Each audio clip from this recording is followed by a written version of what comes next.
The first alert came at 2:47 in the morning. Motion detected, front door. I almost ignored it. Probably a cat, I thought, or a branch in the wind. But when I opened the app, the porch was empty, and the timestamp said the motion had lasted 4 minutes. Nothing moves on an empty porch for 4 minutes. I scrolled back through the history. 12 alerts, all between 2 and 4 in the morning, every night that week. And in every clip, the porch looked empty. But if you watched long enough, right at the edge of the frame, something would lean into view.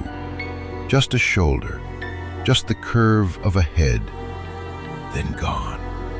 Always gone before the clip ended. My wife said I was being paranoid. New baby, no sleep, mind playing tricks. Maybe she was right. So that morning I went outside to check the porch myself. The welcome mat had been moved, just slightly, just enough that the corner no longer lined up with the tile. And pressed into the dust on the windowsill beside the door were the clear marks of 10 fingertips. Someone had been standing at our window, looking in. For 4 minutes at a time, every night, watching us sleep. I called the police. They took a report, said there wasn't much they could do without a clear face on camera. So that night, I stayed up. I sat in the dark living room with the app open and the front door deadbolted, and I waited. At 2:46, the porch light clicked off. I hadn't touched it. A second later, the motion alert lit up my phone. I held my breath and watched the screen. The porch was empty, the way it always was. But this time, I was 12 feet away, on the other side of that door, and I could hear it. Slow breathing, right against the wood.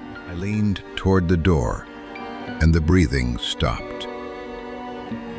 Then, very softly, the handle began to turn. Back and forth, testing the lock, patient and unhurried. I should have shouted. I should have called out that I had a gun, that the police were coming. Instead, I did something stupid. I looked through the peephole, and on the other side, a single eye was already pressed against it, looking back at me. I fell backward, knocking over the lamp. When I scrambled up and looked again, the porch was empty. I flung the door open. Nothing. No footsteps on the gravel, no car pulling away. Just the cold and the dark, and my own heartbeat slamming in my ears. But taped to the inside of the door, where only someone in my house could have left it, was a folded sheet of paper. It was a drawing, a floor plan, my floor plan. Every room of my house sketched in careful pencil, the furniture marked, the doors, the windows. And in the corner of the master bedroom, drawn beside the crib, was a small circle with a number written next to it. The number 3. I didn't understand it yet, but I would very soon. I ran to the nursery. My daughter was fine, asleep, breathing soft and even. I almost laughed with relief. Then I looked at the baby monitor on the dresser, the little screen still on from earlier. It showed the nursery, it showed the crib, and it showed me standing over her. But it also showed someone else, standing in the corner behind me, where I knew the room was empty. I spun around. The corner was empty. But the monitor still showed the figure, tall and motionless, watching me through a camera that could only see what was actually in that room. That was when I finally understood the truth I'd been refusing for a week. The watcher at the door had never been trying to get in. The number 3 on the floor plan. 3 people who lived here. He'd already gotten in. He was counting us. I tore the house apart. Closets, the attic, under the beds, the crawl space. Nothing. No one. I woke my wife and told her everything. The breathing, the eye, the floor plan, the figure on the monitor. She held the baby and she believed me, finally, because she could see it in my face. We decided to leave. Right then, in the middle of the night, we would not spend one more hour in that house. We packed a single bag and carried the baby to the car. I kept the phone in my hand, the doorbell app still open, watching the porch behind us as we backed out. The street was empty. The house shrank in the rearview mirror. For the first time in a week, I let myself breathe. Then the app chimed. Motion detected. Front door. And the porch behind us was still empty. If the porch was empty, and we were driving away, then whatever set off that motion alert was already inside the house we'd just left, which meant it had never been about getting into our home at all. My wife asked why I'd gone so quiet. I looked at the back seat, at the car seat, at our daughter, and I counted. 1, 2. The number on the floor plan had been 3. I turned around. My wife, the baby in her seat, and folded into the dark space behind them, knees to its chest, smiling, was the watcher. It had been in the car the whole time. It raised one finger to its lips.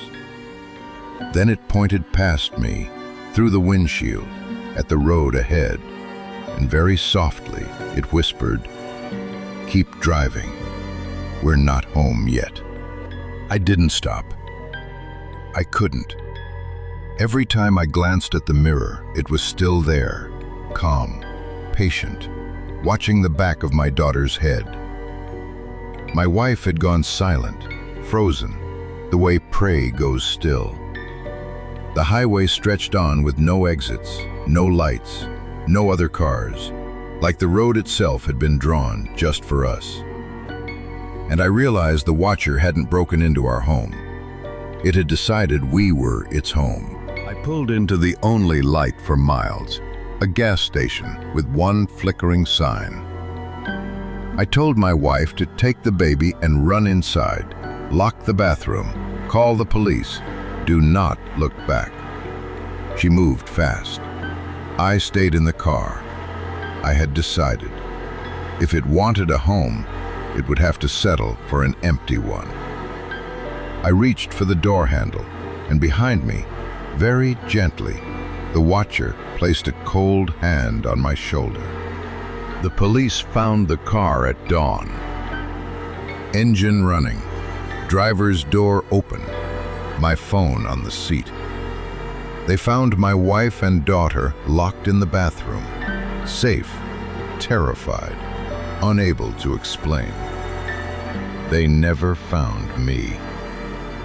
But 3 nights later, my wife's phone chimed.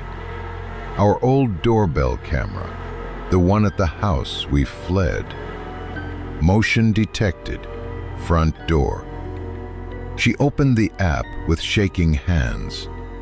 The porch was empty, and the timestamp read 4 minutes. She watched the clip to the very end. Empty porch, empty street, and then, right at the edge of the frame, something leaned into view. Just a shoulder, just the curve of a head she knew better than her own. It was me, standing at the door of a house no one lived in anymore. set to motion alert, waiting. So check your camera tonight, and if the porch is empty for 4 minutes, don't go to the door. Whatever's out there has already learned how to wait.